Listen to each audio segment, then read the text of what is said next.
For example, in our institute, well, it was started by Marine Science Institute, College of Science. We started in the year 2000. For masteral thesis, we asked students to submit 2 articles in an ISI or Scopus journal. We just bring these 2 together and submit this as a masteral thesis. Now for a PhD, we require the student to submit 3, and that will be a dissertation. I'm wondering why there are graduate programs in the Philippines which are called non-thesis optional. Well, in fact, the definition of graduate school is thesis-based. So again, there's a mindset question here. Thank you. Would you like to comment? Okay, we have time for one last question. I'm Christy Godinez Ortega, editor of Mindanao Forum of the Unofficial Institute of Technology. Good morning, Christy. Right. I just would like to comment on limiting journals, those that do not reach certain standards. Recently, our journal, which won twice, was given a Best Publication Award by the DOSP and ASP, was not accredited by CHED. And I was wondering why, where we failed. And I was trying to ask the CRC head where Yes, it's a region, yeah. Yes, because we would like to improve on which areas we failed. No? But my point here is that I think every university should have a journal, and that the government, through CHED, should create the conditions and give financial support to all these journals. I think there's no point in limiting number of journals because every university has a different trust, and it has it serves different groups, diverse groups. And I don't think one journal, maybe for one island, a big island, can really address issues. Do you have a question to go with that suggestion? No. Okay. Would you like to talk with the panel, like to comment? I think, well, what you're saying that we should not limit the journals, and what I'm saying is CHED should not impose that requirement. If the school is capable of doing it, So it's somewhere in between, no? Not necessarily limit, but also not require. right. So that's, I think there's room for both. So we should encourage the best ones.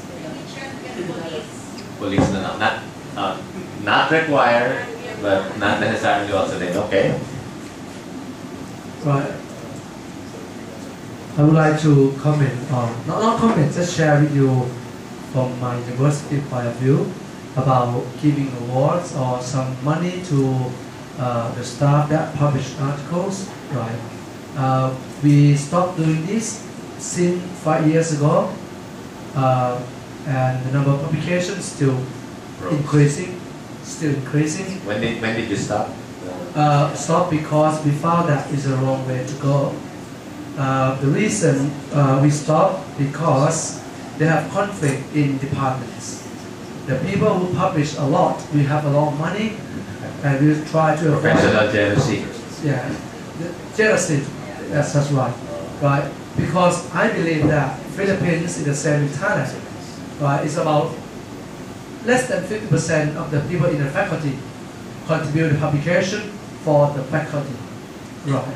Not in Australia. Australia, I asked, it's about 80% or 90% have to be published in journals. But in my university, only 30% or 20% in some faculties, they contribute to publication. And then even myself have a conflict with my colleagues because they do teaching, they don't publish, they have basic salary. But I have basic salary plus some money from the publication. So I do about 10 international publications in ISI, see how much I can get. The money that you mentioned is the same amount, right? And also, international publication, you have money. And then we have conflict of this. And the second thing, the people do publication because of money, they don't have a good publication. right? Just produce more of the same. You have exactly the same, right? Effect A on something, effect B on something, but this study produced at the same time. You know, you can look at the submission date, but it's just split into three publications. Different journals. So then these publications don't have any citation. You put them together in one paper. This paper will have impact and a lot of citation. That one thing, right?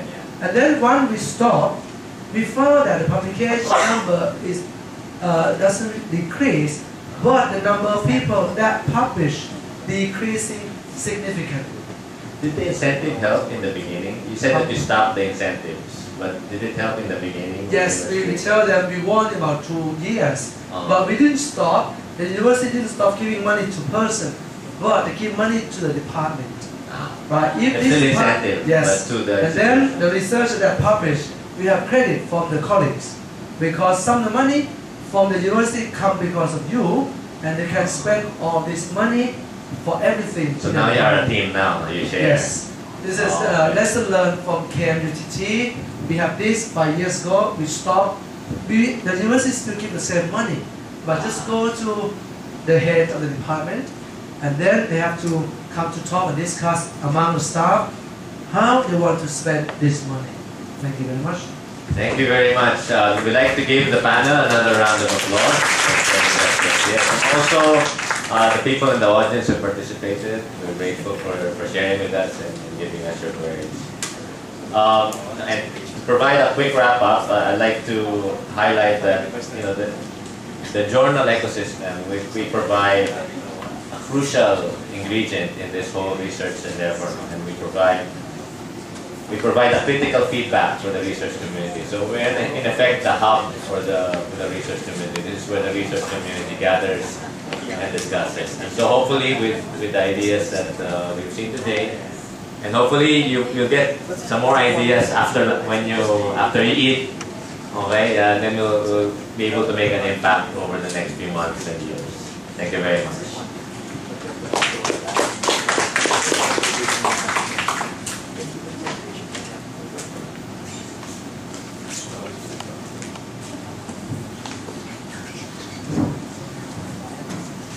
The staff would like me to announce that we have a total of 66 participants.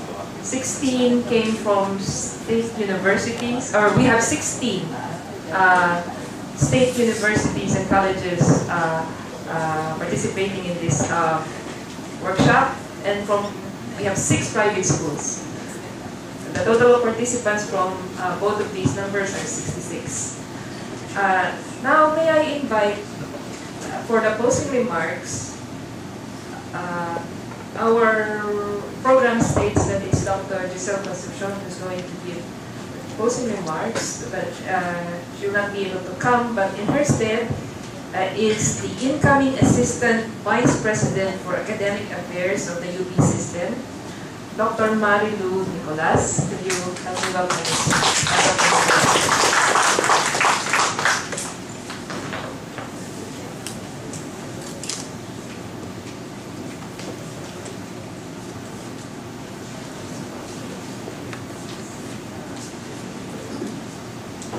Okay, good morning everyone. Well, the University of the Philippines, if the faculty, all the faculty publishes, then it becomes the University of Publishers. On the other hand, if you influence those who are here to publish, then it becomes the University of Pushers. All right, Dr. Concepcion wishes to apologize that they have an exec meeting. As you know, we're just starting and we have a lot of meetings every day.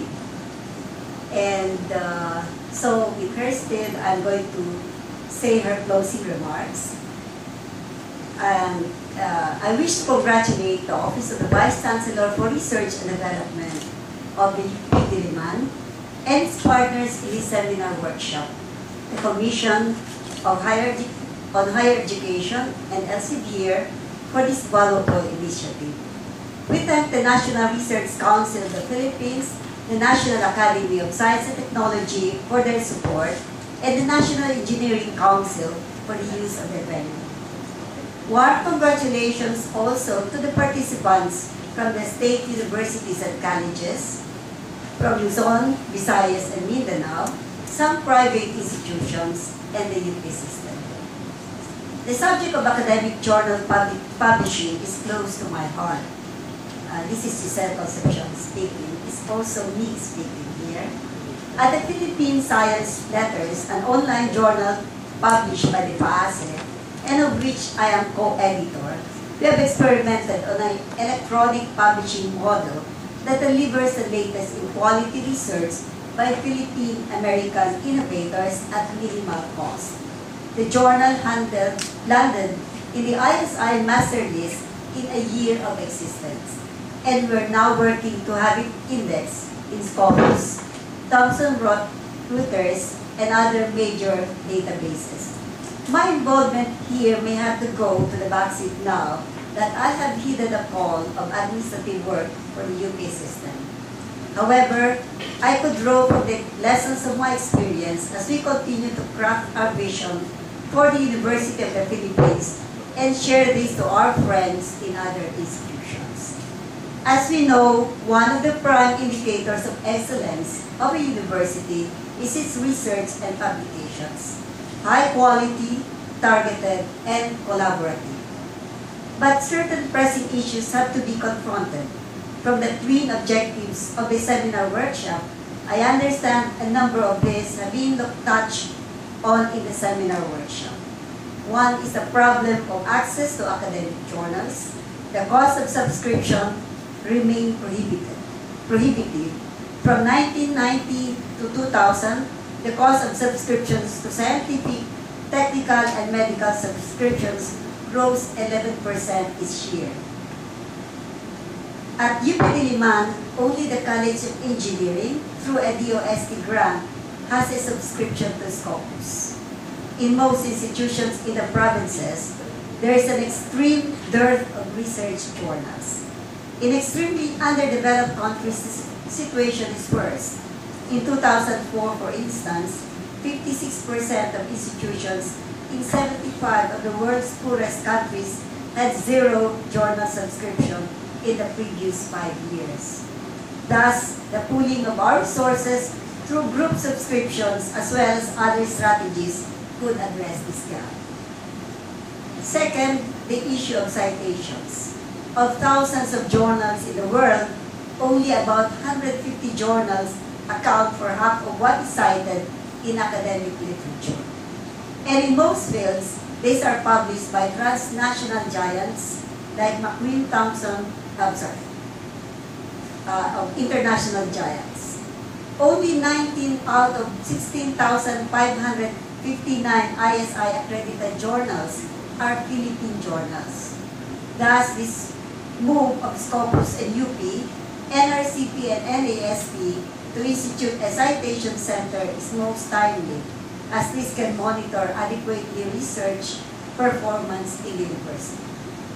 Third, the problem of imbalance brought about partly by the nature of the disciplines, where the time element is crucial to the sciences and cultural specificity, to the humanities and the social sciences.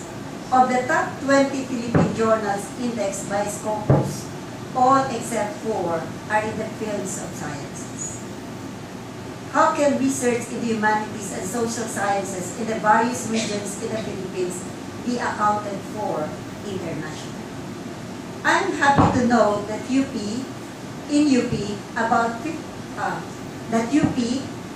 and the SUCs and some private universities like Silliman, UST, Ateneo, UP have come together in this forum to respond to these questions. For its part, UP Diliman through OVCRD has established the UP Diliman Journal Portal to reduce costs and democratize access to research through an online open access mode. It is also trying out the print out demand scheme for its print versions. And I think we have Dr. Season to credit and the rest of the speak. A number of its in-house journals are now evolving into international journals by constituting an international advisory board and encouraging a diversity of contributors. UPLB, UP Manila, Silliman, UST already have internationally indexed journals. I know that UP Baguio, UP Visayas, some other SUCs, and other private universities are also working on their publications. The challenge is to continue, sustain, and share these initiatives in service of the nation and the global community. In these endeavors, we assure you of our support. Again, congratulations to all.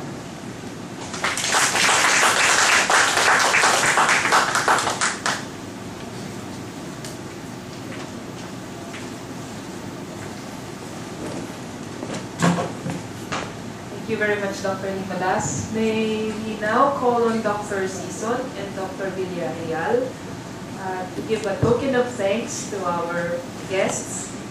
And while they're setting up, the staff would also like to announce that the certificates of participation for our participants here, they may be able to pick up these certificates at the front desk.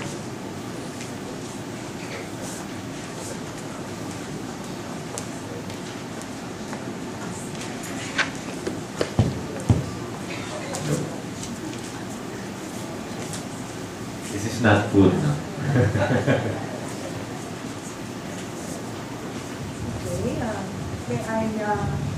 May we give these certificates of appreciation to our resource speakers and focus in Mr. Lee Inben.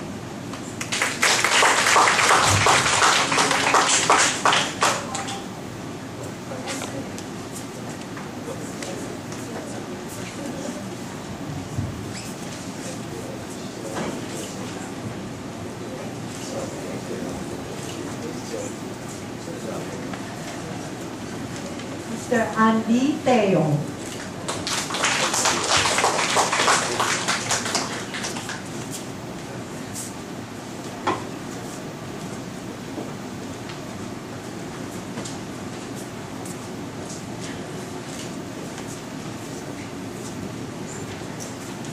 Dr. Narongri Sombat Sampo.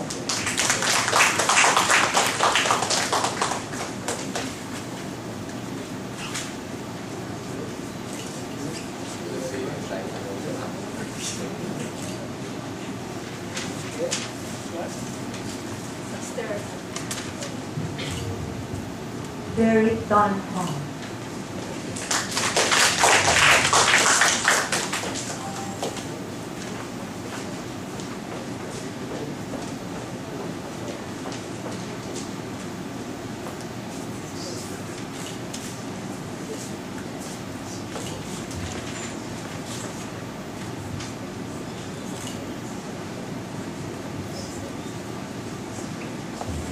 Dr. Evan Pisa.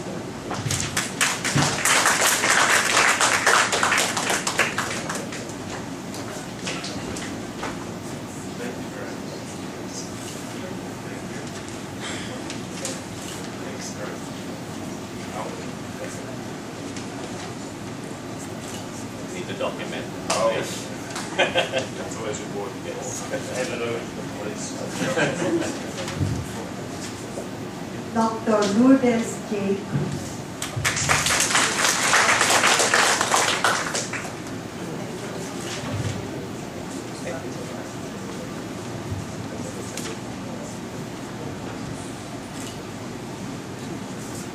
Dr. Josedito Duyan.